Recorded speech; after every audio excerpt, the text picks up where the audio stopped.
Assalamualaikum warahmatullahi wabarakatuh. Pada kesempatan ini, saya akan menjelaskan materi yang berkaitan dengan listrik dinamis.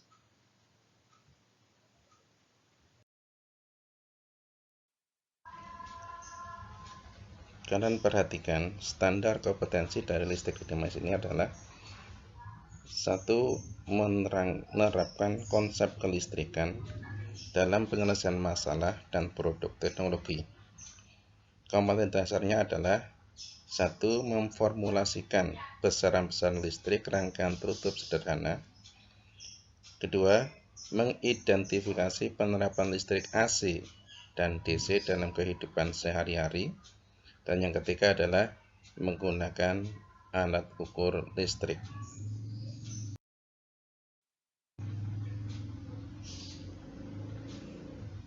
Kita masuk pembahasan dalam listrik dinamis ini, yaitu yang pertama hukum Ohm. Hubungan antara kuat arus dengan tegangan. Ini sudah kalian pelajari di SMP dulu bahwa besarnya kuat arus itu berbanding lurus dengan tegangan atau beda potensial pada suatu rangkaian. Artinya apa? Semakin besar KGL atau tegangan yang diberikan pada rangkaian, maka kuat arus yang mengalir pada rangkaian juga semakin besar. Sehingga secara matematis dapat dituliskan bahwa V per I itu sama dengan konstan. Konstannya ini apa? Merupakan suatu resistor atau hambatan. Sehingga dapat dituliskan lagi bahwa V per I sama dengan R, atau secara matematis bahwa V sama dengan I kali R. Dan ini kalau diterapkan pada suatu grafik, bahwa V terhadap I itu berbanding lurus, sehingga garisnya adalah garis lurus. Berikutnya kita lihat lagi bahwa hambatan itu apa? Hambatan suatu penghantar itu berbanding lurus dengan panjang suatu penghantar dan berbanding terbalik dengan luas penampangnya. Ini ada gambar yang berkaitan dengan hambatan. Dapat kalian lihat di toko-toko juga ada, di alat-alat elektronika juga banyak. Dapat diilustrasikan di sini bahwa besarnya R, hambatan suatu penghantar, berbanding lurus terhadap L. L itu apa? Panjang. Semakin panjang suatu penghantar, maka hambatannya juga semakin besar. Kebalikannya, semakin kecil pendek suatu penghantar, maka hambatannya juga semakin kecil. Kemudian R juga berbanding terbalik terhadap A atau luas penampang. Dengan kata lain, bahwa semakin besar luas penampang, maka hambatannya juga semakin kecil. Atau kebalikannya, kalau luas penampangnya semakin kecil, maka hambatannya juga semakin besar. Ilustrasinya bagaimana? Namanya hambatan adalah suatu rintangan. Artinya kalau misalkan hambatan dianggap sebagai rintangan, L-nya itu dianggap sebagai suatu jalan misalkan, dan kalian adalah arus yang bergerak, motor, sepeda, dan lain sebagainya. Ini dapat diilustrasikan, semakin jauh kalian berjalan, maka rintangan yang dihadapi juga semakin besar. Contoh yang paling mudah, ketika kalian berada di perempatan Mangon misalkan, kemudian kalian bergerak sampai ke SMA, maka rintangannya sedikit. Di situ mungkin menjumpai lubang hanya beberapa kali. Kemacetan juga insya Allah tidak ada. Tetapi kalau kalian berjalan dari perempatan Wangon sampai dengan Purwokerto, di sana mungkin banyak rintangannya, lebih banyak rintangannya. Rintangannya apa? Berupa mungkin lubang, kemacetan, bangju, dan lain sebagainya. Itu adalah bentuk hambatan dalam perjalanan. Artinya semakin jauh perjalanan seorang, maka rintangannya juga semakin besar. Begitu juga dengan ini, semakin panjang hambatan, maka hambatannya juga semakin besar. Yang pertama. Kemudian yang kedua, dia berbanding terbalik terhadap A. A itu adalah luasan. Saya ilustrasikan lagi bahwa ketika seorang berjalan mengendarai motor dengan jalan yang lebar, maka dia akan bisa melaju dengan mudah. Karena apa? Hambatannya kecil, mudah untuk kita lewati. Tetapi kebalikannya, kalau jalannya sempit, misalkan jalan setapak, kalau tidak berada di galengan sawah gitu, maka jalannya juga semakin pelan, tidak bisa cepat. Artinya apa? Di situ kalau semakin kecil, semakin sempit suatu jalan, maka hambatannya semakin besar. Melajunya tidak bisa tidak bisa cepat gitu. Kebalikannya, kalau jalannya itu luas, maka akan bisa melaju dengan mudah, dengan cepat, dan lain sebagainya. Ini adalah ilustrasi. Artinya semakin besar luasan, maka sekali lagi hambatan pada suatu pengantar juga semakin besar. Berikutnya kita lihat.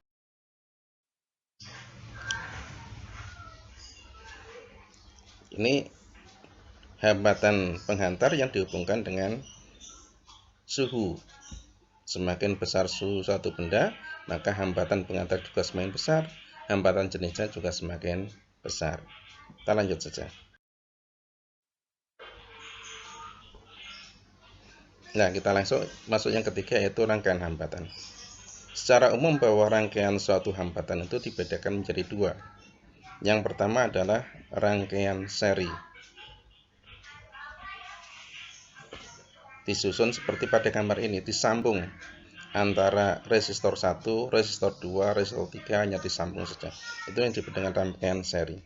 Nah, besarnya hambatan total pada rangkaian seri ini cukup dijumlahkan saja, yaitu RS sama dengan R1 ditambah R2 ditambah R3 ditambah R seberapapun banyaknya R yang kita rangkai. Kemudian cirinya apa? Ketika rangkaian itu disusun seri, maka kuat arus yang mengalir pada rangkaian itu sama besar. Sekali lagi, ketika rangkaian itu disusun seri, maka kuat arus yang mengalir pada masing-masing hambatan itu sama besar, yaitu sama dengan besarnya kuat arus pada rangkaian itu sendiri. Kita lanjutkan, yaitu rangkaian paralel. Susunan rangkaian paralel dapat kalian perhatikan seperti pada gambar ini. Pada susunan ini, kalian perhatikan bahwa tiap-tiap hambatan mempunyai kuat arus yang berbeda-beda, tergantung pada besar kecilnya hambatan itu. Tetapi, beda potensialnya sama besar. Artinya apa? Semakin besar hambatan yang diberikan, maka harusnya kuat arusnya semakin kecil. Tapi kebalikannya, kalau hambatannya itu kecil, maka kuat arus yang mengalir juga semakin besar. Karena apa? Beda potensialnya sama besar antara V1, V2, dan juga V3. Nah, pada rangkaian paralel ini dapat diperhatikan bahwa hambatan total pada rangkaian sama dengan 1/Rp. Rp-nya adalah rangkaian resistor paralel, sama dengan 1/R1 ditambah 1/R2 ditambah 1/R3 dan seterusnya, sebanyak hambatan yang kita rangkai, yang kita susun. Berikutnya, kalian perhatikan hukum 1 Kirchhoff. Ini menunjukkan pada satu titik jumlah arus yang masuk itu sama dengan arus yang keluar. Maka dalam gambar ini dapat dituliskan bahwa I masuk itu ditunjukkan oleh anak panah yang menuju titik P, yaitu I1 ditambah I2 sama dengan anak panah yang menjauhi titik P, yaitu sama dengan I3 ditambah I4 ditambah I5. Ini menunjukkan hukum 1 Kirchhoff. Secara logika bahwa jumlah arus yang masuk, alur apapun ini, itu sama dengan arus yang keluar.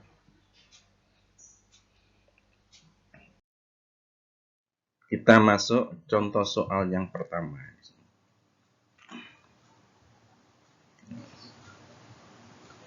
Jadi, perhatikan rangkaian di bawah ini. Ada rangkaian, kemudian ada I di situ, 40 ampere, 10 ampere, 25 ampere. Kemudian ada titik P dan titik Q, S. Pertanyaannya berapakah I1, I2, dan I3? Ini harus kita selesaikan dengan hukum 1 Kirchhoff. Yang pertama yang kita lakukan adalah jangan lihat titik P di situ. Jadi titik P kalau kita gambarkan di sini.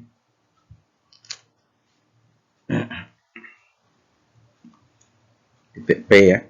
Pada titik P itu I masuk sama dengan I keluar. Yang masuk adalah menuju titik P, yaitu 40 ampere, sedangkan yang keluar adalah 10 ampere, 25 ampere, dan I1.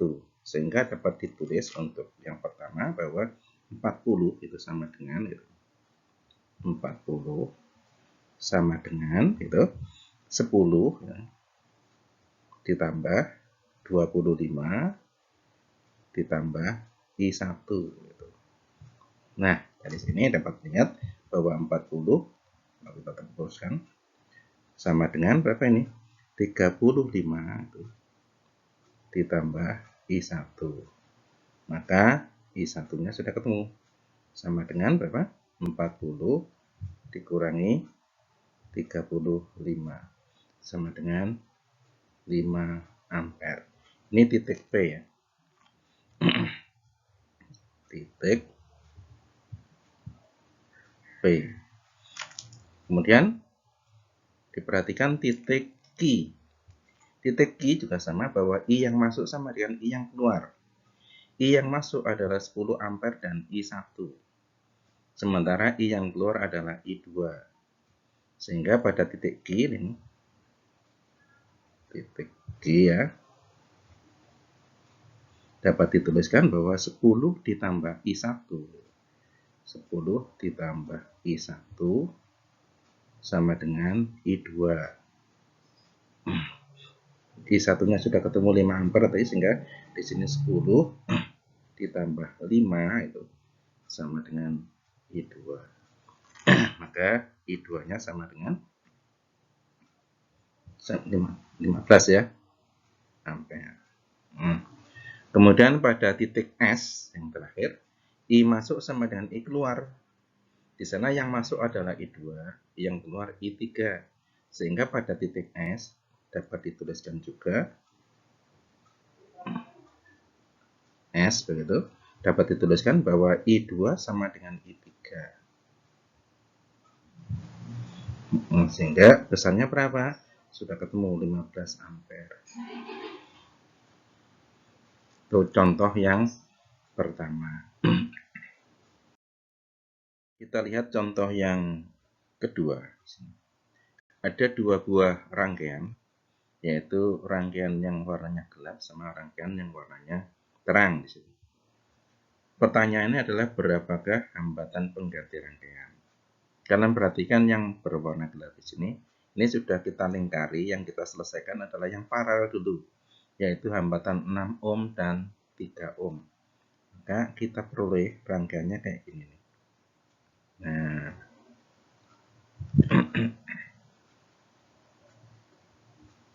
nah ini 4 ohm berarti ya. 4 ohm, di sini RP. Di sini ada 3 ohm. Nah, yang kita selesaikan berapakah RP-nya? Kita gunakan persamaan 1 per RP gitu, sama dengan 1 per 6 ditambah 1 per 3.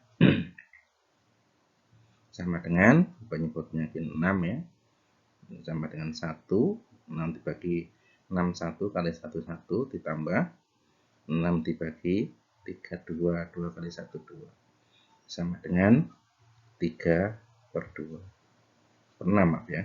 Maka RP-nya berapa? Dibalik menjadi 6 per 3. Sama dengan 2 ohm. Nah, setelah ketemu ini, baru kalian perhatikan bahwa rangkaian terakhir adalah seri, yaitu 4 ohm, RP, dan 3 ohm. Maka rangkaian penggantinya, atau rangkaian seri penggantinya, RS sama dengan 4 ohm ditambah RP ditambah 3 ohm. Sama dengan 4 ditambah 2 ditambah 3. Sama dengan 9 ohm. Kemudian yang kedua, ini dibalik, kalau yang tadi kita selesaikan yang paralel dulu. Sekarang kita selesaikan yang seri dulu. Setelah itu kita paralel. Maka untuk yang kedua ini, rangkanya menjadi gini nantinya. Nah,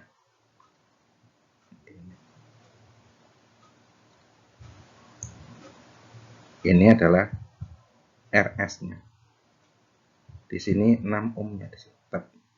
Yang kita selesaikan seri dulu. Seri tinggal ditambah aja, maka RS itu sama dengan 16 ditambah 8 ya. RS sama dengan 16 ditambah 8. Kalau seri hanya ditambah. Sama dengan apa ini? 24 ya. 24 ohm. Nah, terakhir kita seri antara RS dan 6 ohm. Maka kita peroleh persamaan 1/RP paralel ya. Sama dengan 1/RS ditambah 1/6. Sama dengan 1/24 ditambah 1/6. Sama dengan berapa? Penyebutnya 24 ya. 24 itu 1 ditambah 24 dibagi 6, 4 ya. Nah, gitu. Sama dengan berapa? 5/24. Nah, RP-nya berapa? Dibalik ya. Sama dengan 24 dibagi 5. 4,8 ya. Ohm. Begitu. Ya, contoh yang ketiga di sini. Ini berkaitan dengan hukum Ohm digabung dengan analisis rangkaian. Jadi pada gambar di bawah ini tentukanlah hambatan rangkaian seperti tadi ya. Kemudian yang kedua adalah kuat arus rangkaian. Yang ketiga adalah kuat arus pada R3. Yang diselesaikan dulu seperti yang tadi. Ini yang paralel ini. Kita selesaikan dulu. Maka kita perlu 1/RP gitu ya. 1/RP itu sama dengan ini yang A ya. 1/RP sama dengan 1/1 ditambah 1/2. Sama dengan apa? Penyebutnya 2. Ini sama dengan 2 ditambah 1. Sama dengan 3/2. Maka RP-nya dibalik lagi menjadi 2/3. Itu. Ya. Kemudian R totalnya dia bagaimana? Kita gabung antara R1 sama RP-nya, kita seri. Karena gambarnya yang tadi ini menjadi RP itu menjadi 1. Sehingga RS sama dengan R1 ditambah RP-nya sama dengan 2 ditambah 2/3 sama dengan ini kan jadi 6/3. 6 ditambah 2, 8. Jadi 8/3 ya. 8/3 ohm. Ini adalah hambatan total penggantinya, RS-nya. Kemudian yang B, berapakah kuat arus rangkaian? Kita manfaatkan hukum Ohm. V sama dengan E kali R. V sama dengan I kali R. Sehingga I sama dengan V/R. Sama dengan V-nya adalah 8 gitu ya. Dibagi 8/3 sama dengan 8 kali 3/8 dibalik ya. Tinggal dicoret ya. Sehingga I-nya sama dengan berapa? 3 ampere. Gitu. Kemudian pertanyaan yang ketiga. Kuat arus pada R3. R3 itu yang kita paralel. Saya ingatkan lagi, kalau kita paralel, maka yang sama adalah V-nya. Maka kita cari VP dulu, yang C itu. VP sama dengan I kali R V. Gitu. Sama dengan berapa? I-nya sudah ada 3. Dikalikan RP-nya adalah 2/3. Sama dengan 2 volt. Nah, setelah itu, munculkan di sini bahwa VP itu sama dengan V yang kita rangkai paralel, yaitu V2 sama dengan V3. Sama dengan V2 sama dengan V3. Sehingga kalau ditanyakan berapakah kuat arus I3, tinggal masukkan ke hukum Ohm lagi, bahwa I3 sama dengan V3 per R3. Sama dengan berapa? V3-nya sama dengan 2 volt per R3-nya 2. Sama dengan 1 ampere. Gitu ya. Ini 2 volt tadi. Udah.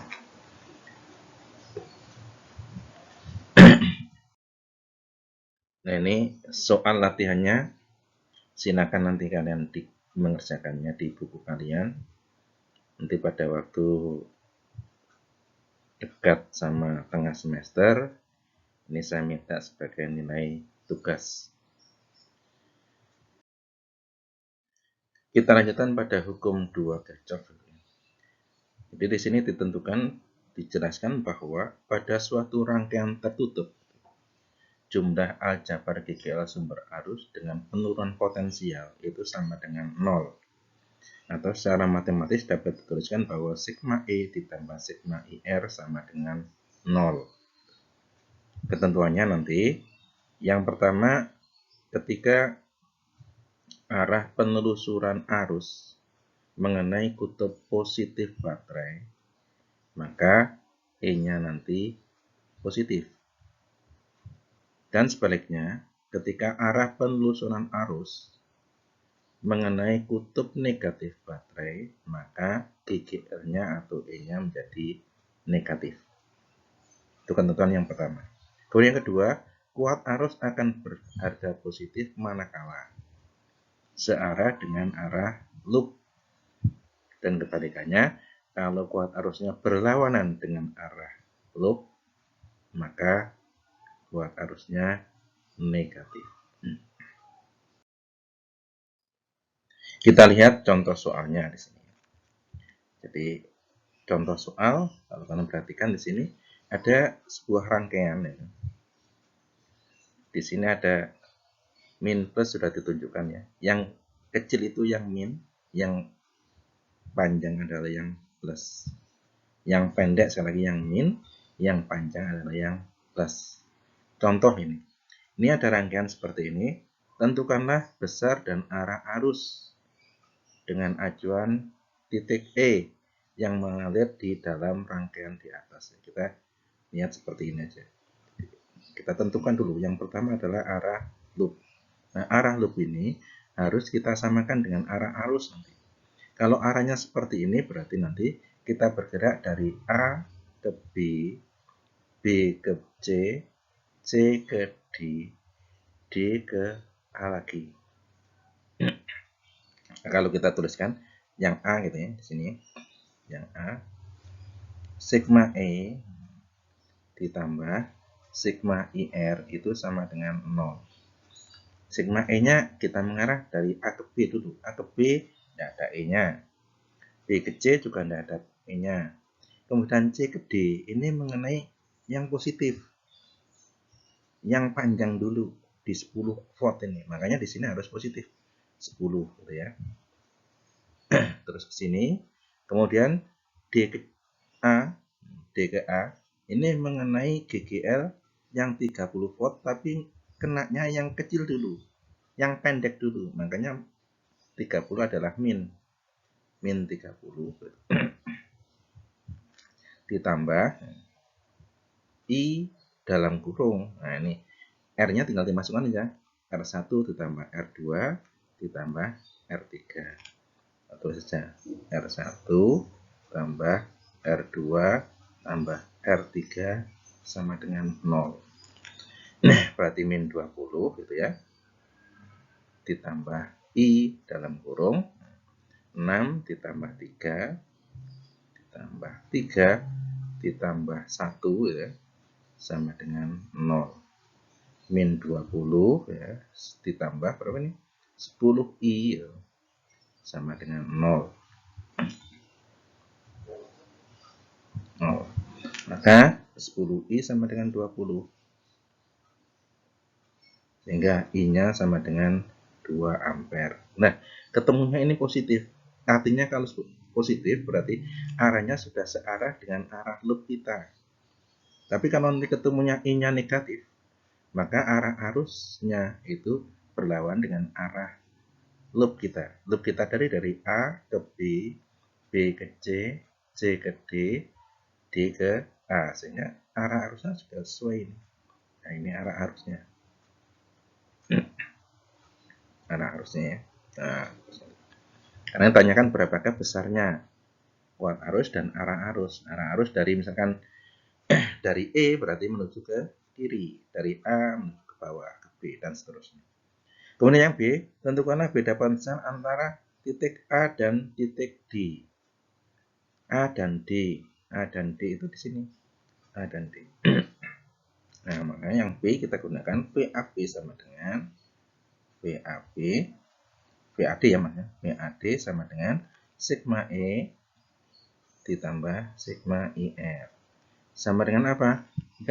Ketika kita mengarah ke dari A ke D yang mengarah ke sana, ya, dari A ke D, maka arusnya ini berlawanan dengan arah loop kita dari A ke D, sehingga I-nya nanti harus negatif, gitu. Nah ini kalau kita bergerak dari A ke D yang bagian atas ini, GGL-nya ketemu yang positif dulu, maka GGL-nya menjadi positif ini. Makanya menjadi 30 gitu ya. 30 positif ditambah min I kali R-nya adalah R3. Nah, begitu. Sama dengan 30 ditambah min 2 dikalikan 1 ya.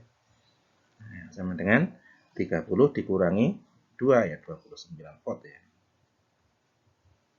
28 ya, 28 volt.